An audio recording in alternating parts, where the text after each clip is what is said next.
This is PT Pro Talk, the podcast for physical therapists who want to improve their clinical skills and be more successful. I am Mariana Parks, physical therapist and your host, and today I share my conversation with Dr. Susan Armijo-Olivo, where we discuss temporomandibular disorders. In our discussion, Dr. Susan covers what temporomandibular disorders are, their common causes and symptoms, how TMD is diagnosed and the role of physical therapy, common exercises and approaches used in treatment, how TMD can cause headaches, neck pain, ear pain, and more. Susan is a physical therapist and professor at the University of Applied Sciences, Osnabrück, Germany. She holds a PhD in Rehabilitation Sciences from the University of Alberta, where she's also an adjunct professor. With expertise in musculoskeletal pain, particularly orofacial pain, temporomandibular, and cranio-cervical disorders, her research focuses on diagnosis, treatment, and knowledge translation in healthcare. She is also a member of the methodological committee of Cochrane Rehabilitation. If you find our conversation informative, please subscribe to our channel, hit the notification bell for updates, give us a thumbs up, and share this episode with colleagues who might benefit from these insights. Thank you for tuning in, and let's dive into the discussion. PT Pro Talk is only possible with the support of the forward-looking and innovative companies like discover how family doctors and PTs are teaming up to boost patient mobility. Join Urban Pulling Free webinar on February 27th. Register now at urbanpulling.com. Sarah Health. Remote therapeutic monitoring sounds great, but also difficult. Sarah Health makes RTM simple and easy for your patients and providers. Check out sarahealth.com/PTProTalk for a special offer. Hi, Susan. Welcome to PT Pro Talk. How are you today? Good. I'm good. And you? I'm doing well. Thank you. So let's get started just talking a little bit about yourself and your background. So, we were talking a little bit before. I'm a physiotherapist. I was trained, I did all my undergrad in Chile. So I'm Latin American. I come from South America, really.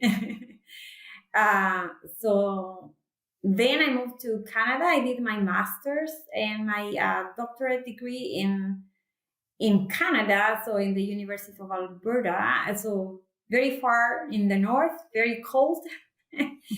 And I worked there for a long time. I did all my graduate school there. I was working as a postdoctoral fellow. Then also I was a adjunct professor in the Faculty of Rehab Medicine in the U of A. And then, because of personal reasons, my husband is European. We decided to move to Germany. So then now I'm a professor here in Germany. I moved not long time ago, almost, I would say 5 years ago, a little bit before COVID. So I could say that really I have been here in Germany for maybe 3 years. My area of, I would say, clinical practice is musculoskeletal disorders. This is kind of the overall umbrella, but basically my really area of interest is neck pain, jaw pain, headaches, and all related disorders. Before we continue our conversation, I wanted to take a quick moment to present you to our sponsor, NeckCare.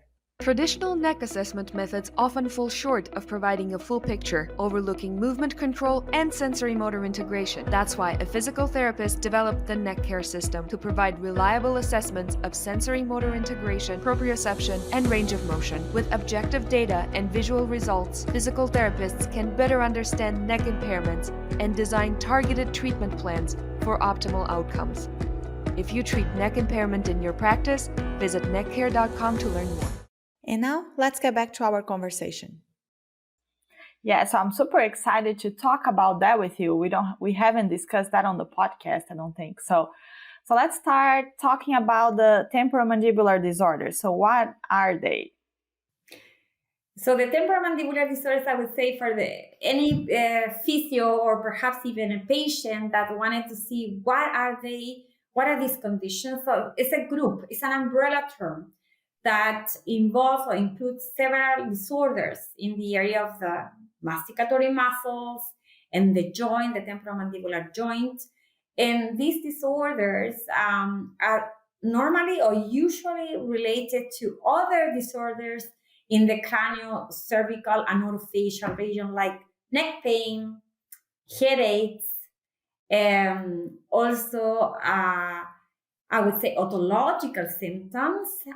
So a lot of symptoms could be related to these disorders, and they are all kind of overlapped in some ways because of the connections, the anatomical connections, physiological connections, functional connections. There are many, many, many. Yeah, so that was very interesting. I was reading through your papers and I saw that you investigated a lot of between those relationships between jaw pain, headaches, neck pain.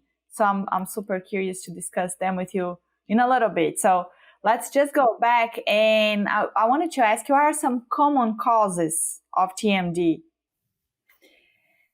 The thing is that in the last few years, there is a lot of research looking into why people develop disorders, painful disorders in the orofacial region.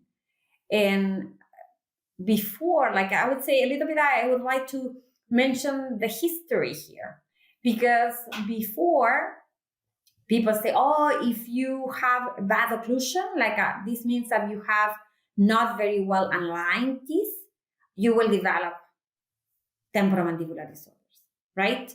Mm-hmm. Other people were saying, oh, perhaps when you are stressed, you will develop temporomandibular disorders. Mm-hmm. If you have a bad posture, like for example, the people who are sitting in a slouch position, they also say, this is a cause of temporomandibular disorders, right? Other people think, if you clench your teeth, you could develop temporomandibular disorders. So there are a lot of different factors, like anatomical factors, physiological factors, psychosocial factors that could be related to the development of these disorders. But honestly, the evidence is very weak.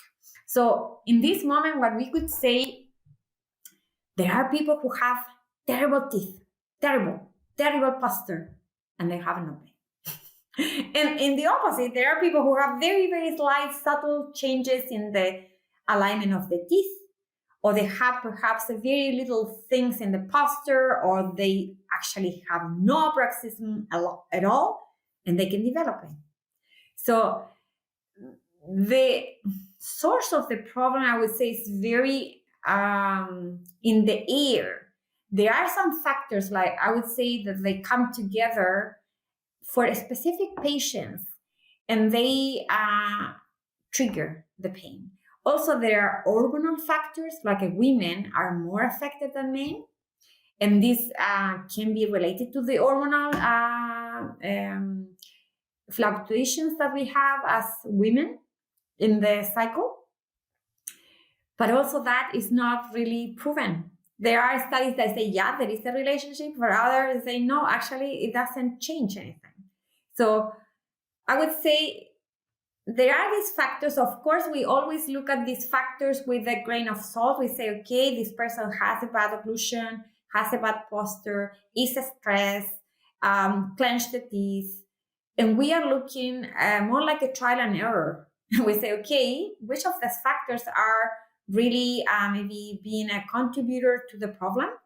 And we are trying to tease out how we can help the people. And then when you, so for example, if you have a person with a really bad posture, and then you kind of say, okay, let's work in the posture, and the person say, oh, I feel much better. I say, okay, perhaps that factor could have a relationship here for this patient. But as a group, when we look at the group evidence, there's not really a strong evidence for any of these factors, I would say. Also, genetical factors. There are a lot of genetics in the last years that they look at what happened with the genes in these people, why they're developing. But this is also in several chronic painful conditions. They are starting to look, maybe there is a predisposition for certain people to develop pain. So there are a combination between genetical factors, external factors, anatomical factors, biopsychological, psychosocial factors together that a person can develop or a person cannot develop. Still is I would say, a field that is being investigated. Yeah. And then it's hard to treat something when you don't know the cause for sure, right? Like is it posture? I mean, you have to try everything. Should you go back to the dentist? Like, how do you know when to refer people out? Maybe they're gonna, do some intervention on their teeth to see if it helps. But then it's hard, right? When you are not sure what the cause could be. But I would say most of the first line treatment for temporomandibular disorders is very conservative. Like, you are trying to be less invasive. You don't go into try to do anything that could change the anatomy or change the structure of any of the structure of the system. What you do most of the time is very, very conservative treatment. Like, for example, in the physiotherapy world, we intervene with exercises, manual therapy, to try to make the muscles more adapted to the work that they need to be done. If there is inflammation in the joint, we try to release the joint if we find. But also, we cannot only look at the joint, the muscles, because this is peripheral, right? What happened with these people with chronic pain, they don't only have problems in the superficial or the periphery. They have problems also how the brain is behaving to adapt to the pain. And then also there are some interventions to target the brain, how we can make sure that the people understand the pain, I would say neurobiology a little bit, because then they say, okay, perhaps it's not that I have something wrong in my teeth or in my joint, it's just my brain is not working properly. So there are different strategies. As a physiotherapist, we have a lot of strategies, especially exercise, I would say. Exercise are one of the key elements that we have in order for us to work in the periphery, so the joint and the muscles, but also working at the level of the brain. So normally now we say, let's train the brain as well, especially for chronic conditions. Yeah, it's being a big part of all treatments now. Look at that part as well. And then what would be common symptoms of TMD? So when a person say, oh, okay, I probably have a temporomandibular disorders. So first is pain. The person or the patient complains about pain, and this area that is the mandibular area. So in the masticatory muscles, normally the people complain of pain either in the joint, like they say, oh, when I open my mouth, I feel pain. When I chew, like I cannot eat very well because I feel pain, I feel tired. Also can be reduced mouth opening, like they say, oh, I cannot really open my mouth widely, or I cannot, for example, eat an apple because I notice that I cannot open normally. This area is one of the main, but also here, when the people say, oh, I have pain here, normally the temporalis, which is one of the muscles here, can cause a lot of pain. And people say, oh, but I feel a lot of pain here. I feel pain here. Or I hear, I could say, people say, I hear noises. When I open my mouth, I hear like, a cracking noise, or sometimes I hear like a pop. So these are also signs of dysfunction in the joint. But what we really focus is on pain, like when the people really say, oh, I have pain associated with these noises. And also they cannot move the jaw freely, right?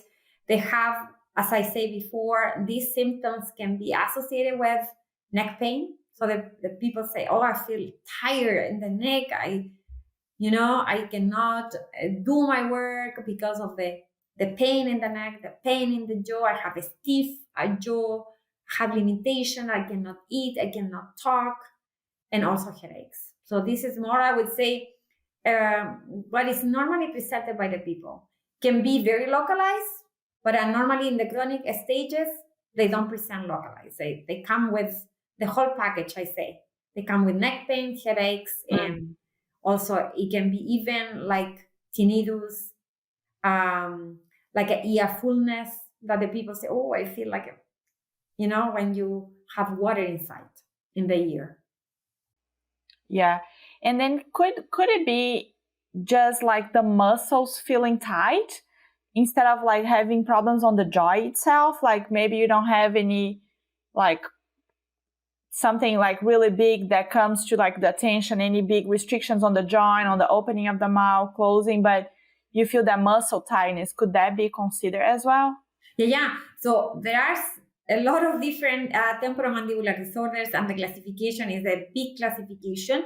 We can have disorders only in the joint, which are very, I would say, in percentage, they are a small percentage. There are problems in the muscle, like this I would say is the most common problem for the patients because the muscles are painful and tight. They are totally tense, and the people notice that they are really stiff. And this is the masticatory part, where the masticatory muscles are really, really causing the problem. And also, what is very common as well is the combination, when you have pain not only in the muscles, but also in the joint. And this is, I would say, most of the patients, the chronic patients, have both. The one also, most of the time, I would say the most common and disabling condition for the temporomandibular disorders is masticatory muscle pain, chronic masticatory muscle pain. This is so the most common, I would say, and the one that causes most of the problems for these patients. And when you say headaches, is there any specific pattern for the headache when it's associated with that? So there is, as I mentioned to you, there are a lot of ways to classify the temporomandibular disorders. We use the DC-TMD, it's the diagnostic criteria for the, temporomandibular disorders. And when you do your assessment using this framework, one of the symptoms that you are looking for is that you have pain here. And it's very fair that the patient feels that this is the pain familiar to them, is in this area of the temporalis muscles. And this is actually one of the things that the way that we evaluate headaches coming from the temporomandibular disorders or associated with temporomandibular disorders.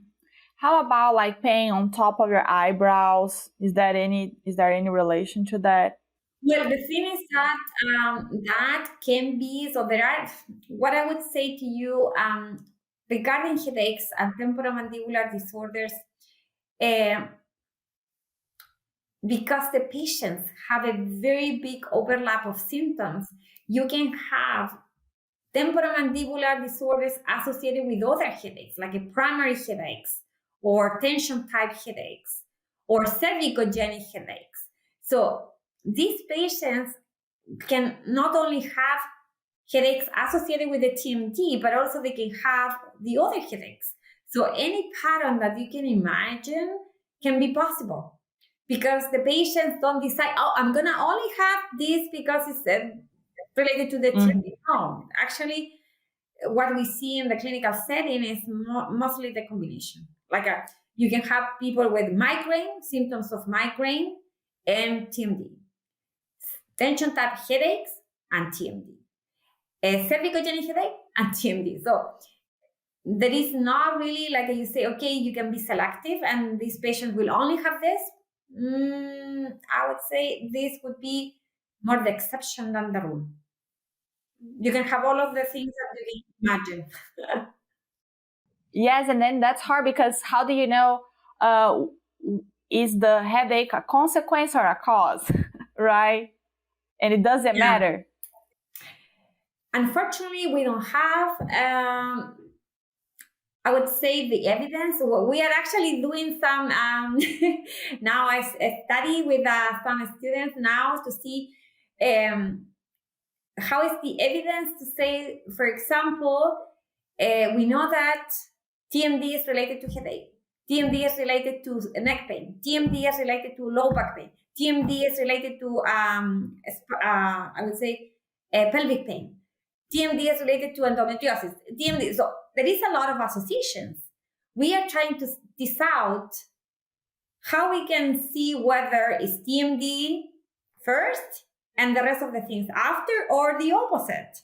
This is what we're trying to find out. So far, we have finished the analysis for the low back pain region. And we found out that it can be both. First, the low back pain, and then the TMD, or the opposite. So, of course, if you have low back pain, for example, you have more possibilities to develop temporomandibular disorders. And if you have low back pain, you are more likely to develop chronic temporomandibular disorders. And what is the association? The association, so there are different ways to measure. So we measure with the odds ratio. This is a little bit more methodological. So we measure with an estimate, and we say, when we have, let's say, an odds ratio that is, I would say, more than 1 in the way that you could measure, you say, the association could be good. But then normally we are looking for an odds ratio of 2 or even larger to say, this is a good association. But having said that, the way that the studies are done, there are only a few studies that they are prospective. What is the meaning of prospective? Is that you can actually determine which condition started first and which condition started second. But there are other studies which are cross-sectional that you evaluate at one point if both are present or not, right? But then you don't know which is first, which is second. What you were saying, it's not easy. So the evidence is more. So I would say you have more evidence for the cross-sectional part that you say, they coexist. But you don't know which is first. So in that sense, it's not very strong evidence. We don't have a strong evidence to say, when you have this, you are going to develop this. Yeah, there are some few studies. I think we found 2 that were prospective, but the rest is all cross-sectional. You say, there is an association here. There is, like I say, when you have TMD, you will have perhaps low back pain at the same time. But which is first is more questionable because we don't have a lot of studies for that specific question. And what is the connection between pelvic pain, back pain, and the TMD? How do you get to that? So this is something that we are interested in investigating now. So temporomandibular disorders, because they are so complex, they are classified as this complex condition. And they are grouped in a group of, I think, 5 conditions that they are, I don't remember exactly the name, the definition, but it's overlapping conditions, chronic overlapping conditions that they present together. It's more when you say, okay, if you have TMD that are chronic, you are more likely to have fibromyalgia, you are more likely to have low back pain, you are more likely to have irritable bowel syndrome, right? And widespread pain and headaches. So this is kind of a combo, I would say. A combo, when you think in a very vast, I would say fast food, like a McDonald's, you get a combo that is actually combining all of these conditions and in a group. And then in this, I would say here, I'm looking for this name, chronic pain conditions. See, I say it right. These 5 chronic pain conditions. This is a definition that they are used: chronic, overlapping, pain condition. People abbreviate like a COPS. And somehow these conditions, because of the chronic pain, they create, I would say in simple words, a malfunctioning in our body. And these trigger that our body send a lot of signals, so a lot of parts of our body are causing pain. Because most of the time what they have realized that the people with TMD, they have pain in the back, in general, they have headaches, they have neck pain. So they study. So in US, actually, the word is, I don't know if you're familiar with the OPERA. The OPERA study is a huge study that was done in the US. They were asking the people, this was a very, very huge, I would say, undertaking. They were asking the people with TMD about other conditions. They were asking all of these questions. Oh, do you have, in addition to jaw pain, neck pain, TMD, low back pain, and so on? And they interview in the first one cohort, they interview 100,000 people, or they did the survey. And with those people, they realized that people with TMD, they were having joint pain. They were having low back pain. They were having headaches. They were having all of these conditions that I'm telling you. And then they realized, okay, this disorder, the temporomandibular disorder, is not really isolated. It's a disorder that comes with other things.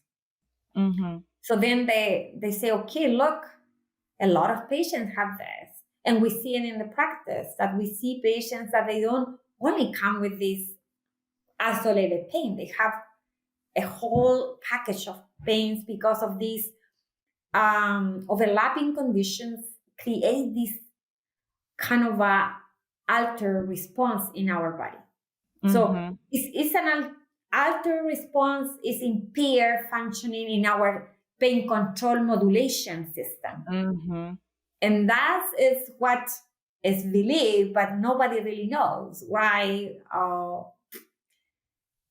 If we knew, we could do a more targeted treatment, but actually nobody really knows.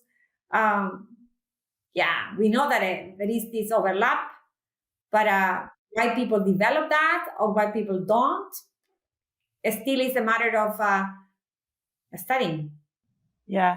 I was wondering because you can understand okay, the neck is close to the area, the headaches. Then when you start saying back pain and pelvic pain, it's like, what is the link between them? So it is, you're saying that's more association to the pain modulation system than to the muscles being tight and radiating, connecting itself from back and neck. So the pain, when you have a patient with a localized pain and also a little bit here and here, this is okay. You can explain by the anatomical, physiological, neurological connection between the neck and the jaw and the trigeminal cervical system, right? So the trigeminal cervical nucleus is one of the main centers that convey information from several sources, and that's why it's easier to understand the relationship between jaw and headaches and neck pain. But when you start looking at the other things, you need to be a little bit broader. It's not only here, it's a little bit, I would say, more at the level of the brain plasticity. Yeah, okay. And how about the neck pain? When associated with the TMD, is there specific characteristics of neck pain that you are looking for to try to identify the connection? Yeah, so it could be possible that, for example, the area or what is seen the upper part of the neck, they are the ones that they are more related to the orofacial region, right? So then when you, for example, have reduced we do a test, for example, when we say, okay, can you, this is a little bit more like a manual test, a flexion rotation test. That you test that the person cannot really move the neck, and this could be related because it is not a good functioning. Also, you can manually test and palpate the upper part of the cervical spine, and this could also be related to the orofacial region. So everything that is upper, of course, is, I would say, closer link to the temporomandibular disorders. But also some studies show that even even C4, the cervical vertebra C4, and even the disc and the facet joints from 2, 3, 4 can give pain in the orofacial region. The muscles, for sure, refer pain from the muscles. This is as a physiotherapist, you know the refer patterns. When you touch a neck muscle, they can refer pain. So this is also possible from the trapezius muscles, right? And this is also the link.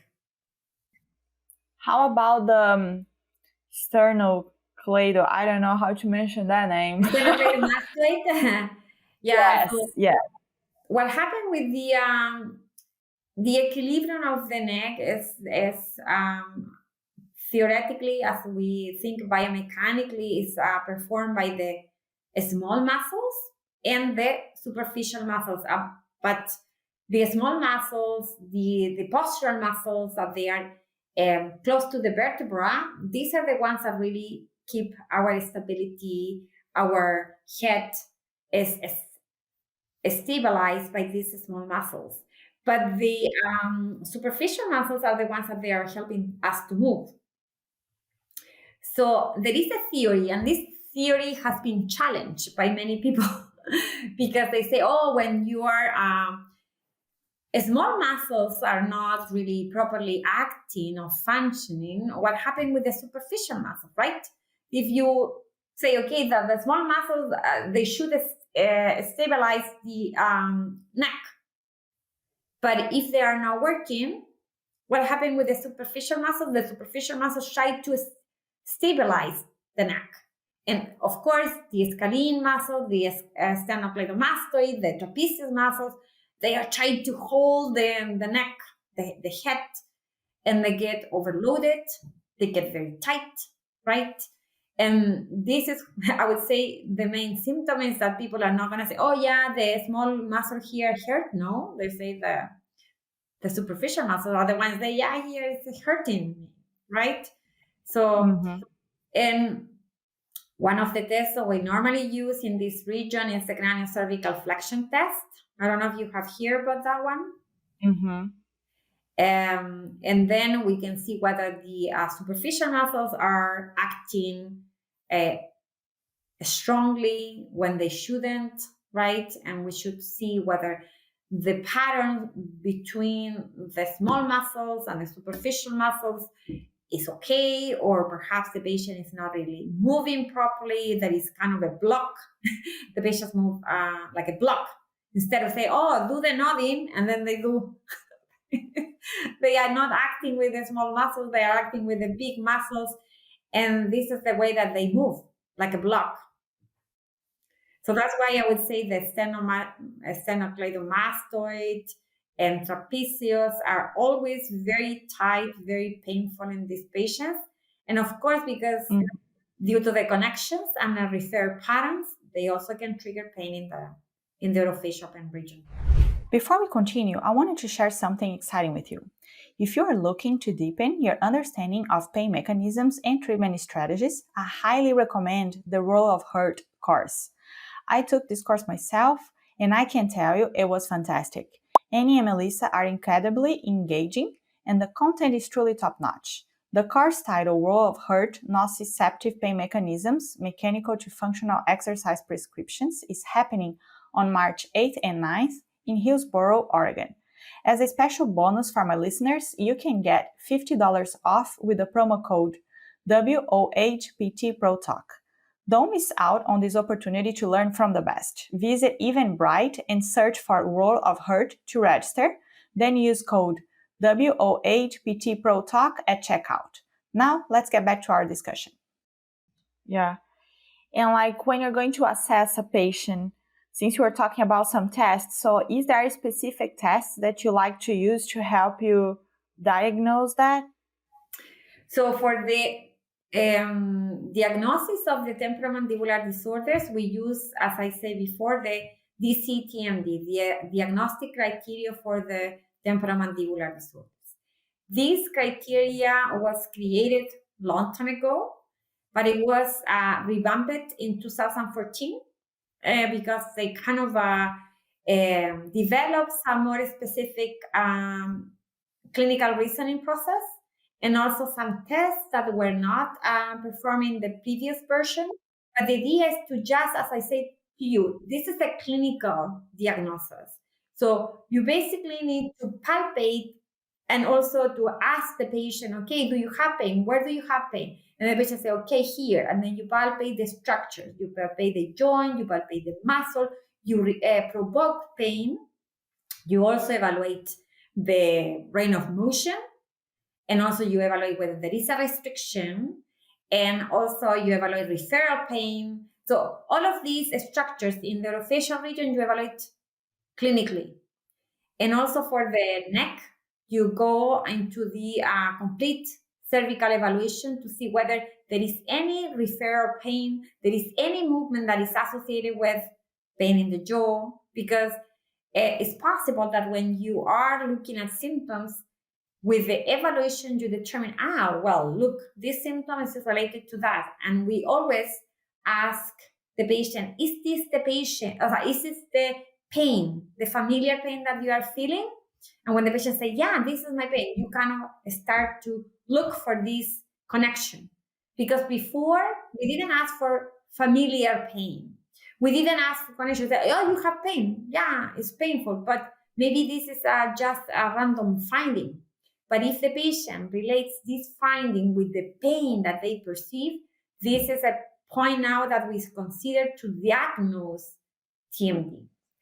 And there are some tests, for example, in the joint that we can do a compression in the joint to see whether this is painful. So they are the same as any other joint. We are trying to evaluate joint tissues, muscular tissues, movements, and this we kind of combine and we come up with a diagnosis. But we use generally the framework of the DCTMD to come up with different diagnoses because there are many.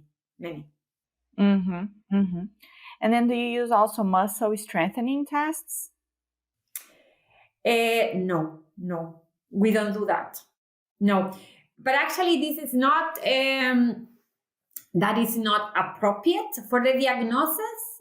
You don't use those, but you can use tests to determine whether there is any, for example, a problem in the muscle, but not necessary for diagnosis.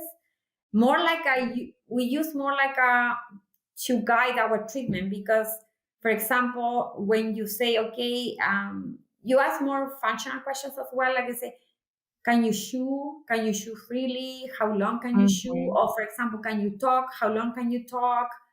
Because unfortunately, this part of the evaluation, like the manual test, is not very well developed in the masticatory muscles.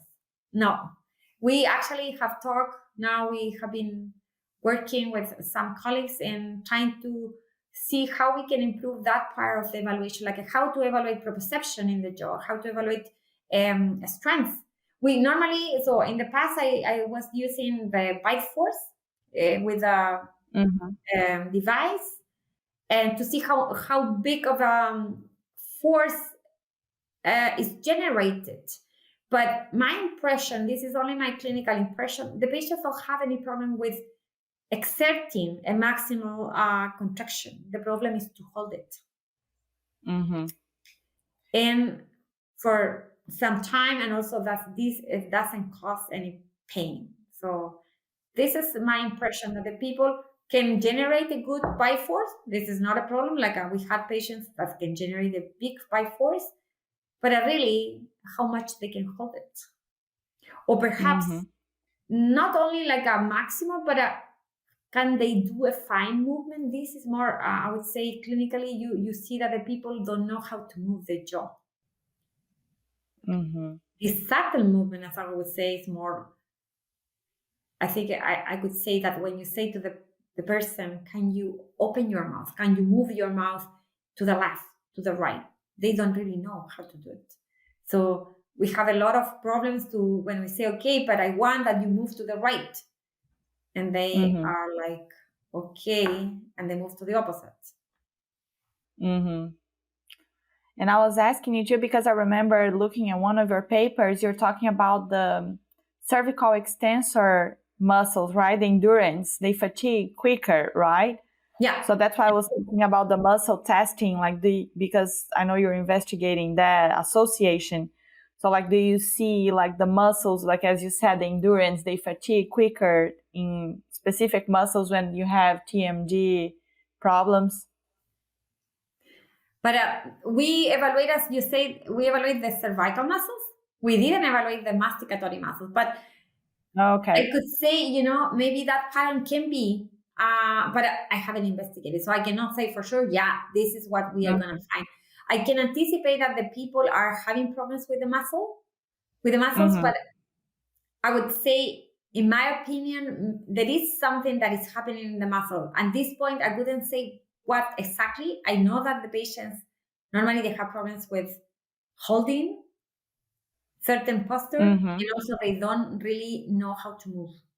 This is something that we see all the time in the evaluations. They say, okay, open your mouth and move it to the right, move it to the left. And they say, how can I do that? Can you give me? So we normally give a mirror. And this is part of the strategies that we use to train the jaw. We give a mirror and we say, look, this is your movement, this is your jaw. Now go, and then you have to guide them with the hands. Say, oh, this is the left, this is the right. Try to open and close, and try to do it small movements, and you can vary the speed that you do the movement, but they have a little bit of a trouble to control. Okay. And now jumping to the treatment. So what are the most common interventions that we use? And I know you did some research to see what would be the most effective approach, right? So would you tell us a little bit about treatment now? So for the treatment, we have a lot of, I also mentioned to you a little bit before, we have a lot of possibilities as physiotherapists how to treat patients with temporomandibular disorders. So it all depends what type of disorders we are facing. So normally if it's acute, depending on what is the problem, we can trigger this acute condition. Normally we can intervene with manual therapy if you have a very acute condition, right? To do destruction in the jaw if there is a problem interarticular. We actually can do some manual therapy in the muscles as well, like a soft tissue techniques. But normally what we try to do in an acute phases when there is, let's say, a trauma or something like that, because this is what is really acute, or with someone has a displacement in the disc, we can try to release the symptoms. This is perhaps for that part. And also exercises to keep the movement, just not to do a blocking of the joint, to try to keep moving according to the tolerance. This is, I would say, the least common treatment, because normally we don't have a lot of acute patients. When it comes to us, normally are the chronic patients. So the people with more than 3 months and even years and years of pain. For those patients who are chronic or who have chronic pain, we have different ways of treating them. So as I say, manual therapy is always perhaps a technique that we can use at the beginning. just to, let's say, if we find a joint that is tight, that the person actually cannot release, or say, I have tight, I have my muscles are really tight, I cannot open. So then you have to try to maybe work in the periphery. But you know that this treatment is, in my opinion, but this is my personal opinion, a short-term treatment. You are not gonna get a long-lasting effect if you only treat with passive techniques. But of course, you need them at the beginning, especially if the person say to you, I have pain here. And you say, no. You have pain in the joint or in the muscle, but we are going to use another technique that is totally like a general, like it could be exercises. And you say exercises in the neck. It could be a technique. But the person say, I have pain here. But I say, well, let's use neck exercises, or even, as I say to you, we can use aerobic exercise, like a physical activity exercises that they are totally, in general, appropriate for people with chronic pain. But the people also say, well, but how can I do, or what can I do here inside my joint? So we can treat the joint at the beginning, but we know that this is only just to maybe decrease pain, decrease inflammation, release the muscles, but always combining with active techniques to teach the patient, okay, look, this is not a disorder that is going to disappear. Maybe you're going to have it. You need to train yourself how to deal with the pain, how to manage yourself. And the best strategies is to teach exercises, life habits. For example, say, okay, look, you need to do these exercises. You need to kind of release stress or whatever. If there is any stress associated with the pain, you need to kind of approach the patient not only like a physically, because patients with chronic pain, they don't have only physical problems. They have also other things that we need to say, okay, look, when we see, so we have also some questionnaires that we can say, okay, this person needs perhaps a psychologist. So then they can support this person in how to handle stress, how to handle pain in the, not only physically, right? So I would say in that sense, physiotherapy has strategies, exercises mainly, that it can be exercises, localized exercises to train the muscles, exercises to train the whole system, the neck, right? Aerobic exercises, especially we are very interested in knowing whether high intensity training, like a high intensity interval training, like doing a very, very, very, very high intensity aerobic exercise, could also help with pain modulation. But this is not going to go anywhere if the patient doesn't understand her or his condition. So education is a huge part of the program, that the people take responsibility of their, I would say, recovery or training, because the exercises, anything that we do, if they don't keep doing it, the effects will disappear. And then they will come back again with pain. So basically, it's try to teach the patients how to deal with their pain, but give the strategies, not make them dependent on us. Say, okay, look, this is a chronic condition. These are your symptoms. How you can deal with the symptom is do your exercises. We give the exercises for the jaw, give exercises for the neck, for the whole body, or also make your lifestyle better. Like eat well. Like people think, oh yeah, it doesn't matter what I should eat. No, you should eat not perhaps junk food, because if we eat junk food, you are more prone to have or develop inflammation. If you are obese, you also are more prone to develop chronic disorders and inflammation. This is associated with pain. So the people, so it's a little complicated here. Like when you think about the treatment for a patient with chronic pain is very complex.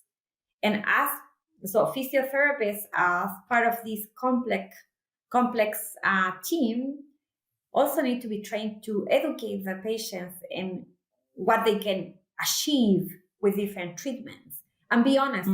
I would say be honest, because we are not, I always say to my students, we are not Merlin Mabus here. We don't have superpowers. And we cannot say to the people, you're going to recover 100%. If the patient doesn't they don't have self-efficacy, I would say. If they don't care about their treatment, they are not going to get better. Yeah, no, it makes total sense. And then when you say localized exercise and neck exercises, would you give us like some examples of like common exercises that you use? So I will give you very, very easy exercises that we use all the time with the patient. So for example, for the jaw, always we teach them to do biting air. This is very easy. Like you put your tongue in the roof of the palate, and then you do this. Open and close. People watch the video. This is like a biting air, and then that creates a relaxation in the jaw. Like you give the movement in the jaw, right? But in the limited range of motion. So you are doing the rotation movement in the joint, which is kind of I would say, like a holiday for the joint. It's like being super relaxed, and maybe because the other movement, the translation is a little bit more, aggressive. But when you do this, you are moving, you are stimulating receptors, you are actually giving nutrition. And this is also helping, the muscles to relax, and not also when people are trying to bite their teeth. So this is one of that we use normally, just can do it during the working hours. Normally we say try to do it every hour, like we say to the people, reminders, like put your sticks in the refrigerator, or if you are working and you realize that you are tense, give a little bit of a pause here. This is very simple. We always teach the patients. You also can try it yourself. Yeah, so we look at it like, And it has to be like this. Relax. The mandible should be relaxed. And avoid this pressing. So it's more like biting air. This is for the joint. Also, sometimes we teach the patients to do self-distraction when they feel like they have a lot of pain or they are super tense. We say, okay, put your thumb in the last molar and then do this with the joint. So, but also, of course, I would say some people can have time to do it because you need to kind of instruct them, check whether they get, because sometimes people cannot do it, so you need to instruct them. And also, I would say very simple exercises just to relax the mandible. For the neck, it's also a very simple exercise. We say this is the nodding. Perhaps you already know the nodding. We say, do the nodding, and always say yes to everyone. Yes, be positive. The yes movement, the nodding is also similar, but in the upper. It's not this, Mariana. Not this. No. Not the chin tuck. It's not retraction. Not the chin tuck. Not retraction. It's okay. This. Maybe I can do this. So then you see. Okay. It's not this. Because you're focusing on the chin, not the neck. It's a yes movement, not retraction. Because when you do retraction, the muscles, the superficial muscles are like this. And it's the opposite effect what you want. You want relax. You don't want... so normally we don't instruct the people to do a military posture.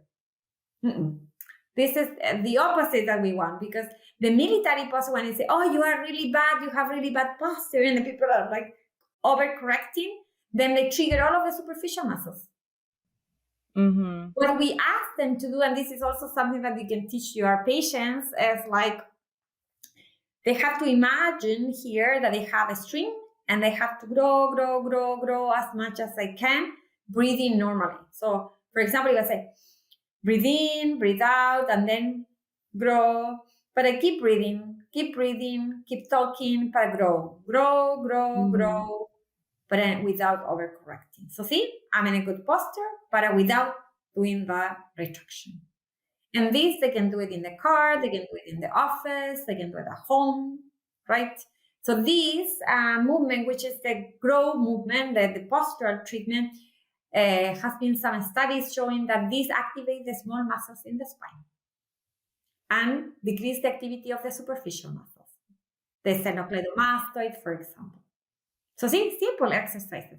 Yeah, it's very interesting. Yeah. And do you teach them any techniques for like muscle tightness?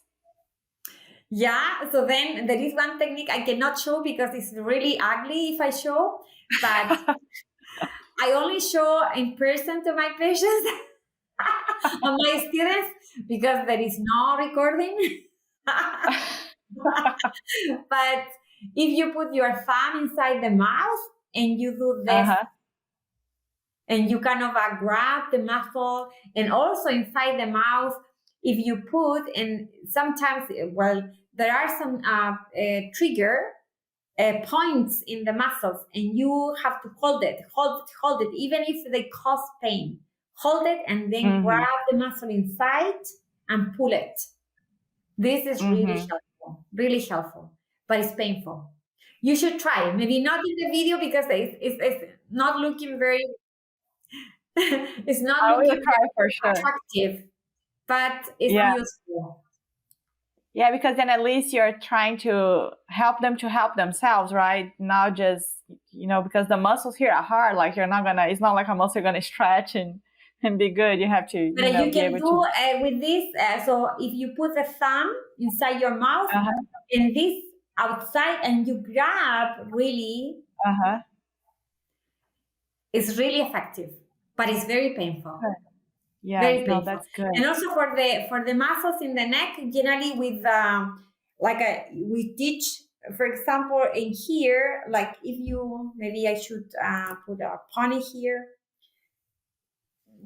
Of course, the superficial muscles are very easy to stretch. Yeah. But you could here. Watch the video, people. She's demonstrating. So then normally we do this with this part here. And then we do this. And then we say, okay, do this. And then pull here. So this is a super good stretch for this part and also this part, the top part. So you pull like So you're trying to do like a small traction kind of on your neck, pulling. The traction in the muscles. So then they can get, because what happens is that we have a lot of patients with headaches. And then these patients sometimes have no idea how to stretch the muscles close to the cranium. And then we say, okay, but try to pull here, try to do this, and then try to do this. So what you're doing is like you're flexing your upper cervical. This and this. You can do like this, for example, here. Flexion with traction. Yeah. Okay. You retract because this is what you want in the upper cervical. You want that it's open.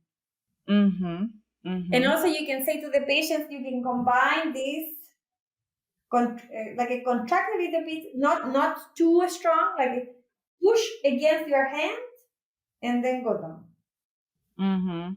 And push against. So contract, relax. Yeah. Although we don't know how these techniques work. For the patients, it's better. The mechanisms of action are very controversial. Nobody knows how they work these techniques. Actually, I did a study about that, and yeah, we got better activity, like a lower activity, but the mechanism we don't know. Yeah. And then for these muscles you are trying to relax, like mainly here, relax on the mandibular area, and then try to stretch them on the upper cervical, right? Are you trying to also work on like endurance or other exercises in that sense, or you're trying mainly like to relax those muscles? No. We so this is only like I would say these movements are something that the patients do normally in the day-to-day, but when they are with us in the clinic, we instruct how to perform. Like for example, we train with elastic bands. We train with specific devices to hold more time, right? There is a huge program that we have, a protocol that we are using right now with our patients. So this is only these things are kind of easy ones that people can do at home and at the starting of the treatment. But then, of course, we want that the people develop more fatigability, like they improve the fatigability of the muscle. So we are training with other devices. We give more specific. We also train the motor control. So a lot of different exercises. So this is only like a just as I would say general education, but not necessarily the exercises that we teach all the time, because there are many. Yeah. And like, do you have, like you said, you have a protocol? Is that like published anywhere? Or like if people are interested in learning more about the topic, is there a way that they can go and like research, look for that? Our protocol is actually not published yet because we are still working on the study. We haven't finished. Yeah, I'm doing a study in Canada. My student just finished data collection, and here in Germany, we are doing similar work, but also we are in the data collection phase.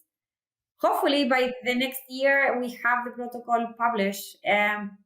But the people who are interested in knowing better, just contact us. Like we can provide the exercises. They are not secrets. And if you just had to say like in general terms, so like you work range of motion, you try to relax some muscles, then you try to train the muscles, motor control. Motor control, endurance, proprioception in general, fatigability, resistance, also strength. So we train all of the domains. Yeah. Okay. Very interesting. Okay, let's wait for that research then to be published. Well, we hope that is soon published, but still, so the Canadian trial is finished. The German trial is still ongoing, so then that could take a little bit of a time. But we are following similar protocols. So hopefully the Canadian one will be published. We are in the data analysis part. Good. And then like for therapists that want to learn about the topic in general, do you have any like resource of information that you recommend people to go look? That is a little bit tricky because I don't think that there is any place that I have been directed to that one person can have all of these resources. Actually, this is not a bad idea to create a website for physios about instructing. Giving a good idea.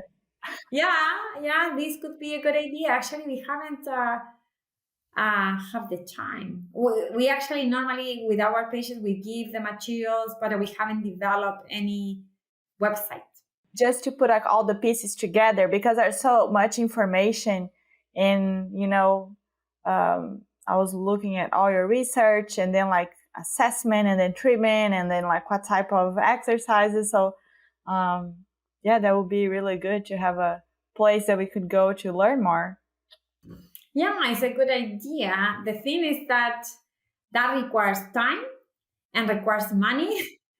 And I would say Unfortunately, I would say our team is so overloaded with so much work that we Yeah. have to do every day that these tasks they are super interesting. They are always in our priority list at the end. Yeah. Yeah, but And maybe I can try to see how I can make it work. It's hard based on what is our reality. It's hard. yeah, It's not we need a easy. lot of time to put all of that together and make it like, accessible for people. So it is hard. Yeah, it also it needs to be professional. It needs to be good, attractive, and of course, Mhm. I'm just a physiotherapist. I would say I do a lot of research, but I'm not a very good graphic designer. I don't have very good skills with um, websites, and also I'm not very good with social media. I don't have any social media platform. They actually, my colleagues in Brazil asked me, "Do you have Instagram?" No, I don't have Instagram. I don't have no time. It does require a lot of time, social media. Yeah, that's why I say no. It's enough with what I have. I can barely really keep up with my emails. So Yeah, for me, this is yeah. enough. And if people wanna like find more about you, like is there a way they can find you or connect with you or? I would say my email. You have my email. The Gmail is the best way to Mhm. connect with me. But also, I wanted to warn them that the thing that happened to you, you were trying to go It took a little while. a little bit, a lot, and I was not very responsive, and I really have to apologize because it's not that I don't want to answer the people. It's that I don't know how many emails I receive per day. Sometimes Yeah, hundreds, it's hard to and keep up with them. I don't know. I think I even have 30,000 emails that I haven't read in my email box. Yes, it has no end. It never ends. So we just do our best. People are busy. We understand. People can look at your research as well, right? You have a lot of research Yeah, published. Yeah. yeah. So So then the publications are one way of knowing our work. But if you have any, like, I would say if physios are interested in how to treat, they also can come here to Germany. We receive some people for internship, but normally we receive people for at least 3 months because otherwise it's complicated for our team to adapt. For students, like I would say, graduate students that want to develop more this area, especially the Brazilians. I always say come for a year here to do research with us, with patients, and that would be the best way to learn. yes, very cool. Susan, before we wrap up, anything else that you wanted to add about the topic or anything that we forgot to cover? I would say we cover only just the surface, but I think it's yeah, this topic is a huge topic, and it's just it was nice to talk to you about things, but of course it's very superficial, and Yeah. unfortunately there is not enough time to discuss so many things about this. But at least the people can have an overview of what is this area, what it is about, what we can do as a physiotherapist, but of course requires more time. Yeah. So requires yeah, we could be here for a long time Maybe discussing. you come back to discuss the treatment with us at some point in the future. Well, just for the people who are in Brazil, I will be in Brazil in 2 weeks, and I will do a workshop about all of this treatment, and we will do practical Oh, things, and like I will teach the exercises that we do with our patients and our protocol, and not only the oh, localized exercise but also aerobic exercise, what intensity, how control the exercise intensity, which is hmm, actually one of the things that we are trying to investigate right now. yeah. And do you usually do these workshops in different places? No, actually, I don't do these workshops very often. I just do only when they invite me. And this group of Brazilians, they are inviting me for a long time, and I say, okay, now I can go. So I would say no. Unfortunately, I don't do courses very often because of my schedule. And also because I have 2 kids at home, plus my big kid, my husband. And for me, family is first. So then I try not to travel a lot. Yeah. Yeah, So, yeah. but Very sometimes understandable. if they invite me, I can negotiate with my family my time, and then I can try to see how can I fit it in my schedule. Yes, yes. So Susan, I wanted to just thank you so much for, taking the time and share. I love those practical tips of exercises that are simple we can give to our patients. And we all just learn a lot with you. So I appreciate your time, and hopefully maybe one day we can do something about the treatment in the future. And I Practical. appreciate We you. can perhaps organize something for the people who are interested. But you're in Bermuda, so I don't know if there are many people that are interested in this area. Well, we can do in Bermuda, in the US, in Brazil. Yeah, of course. And I have a very good friend who is working in US in Miami, and she also works in this area. So maybe we can do something together for the US people. Yes, absolutely. Well, thank you so much, Susan. Okay, no problem. You're welcome. That's all for today's episode of PT Pro Talk. We hope you enjoyed this discussion. Be sure to follow us wherever you listen to podcasts so you'll be notified when we release future episodes. You can also join our email list at ptprotalk.com to receive updates and access new episodes. If you have ever gotten value from the show, please take a moment to leave us a 5-star review. It always makes my day, and it really helps us out. If you have any guests or topics you'd like to see on the show, let us know by answering a quick survey. You can find the link in the show notes, along with more information about our guests, resources, website, and social media. Thanks again for listening, and until next time.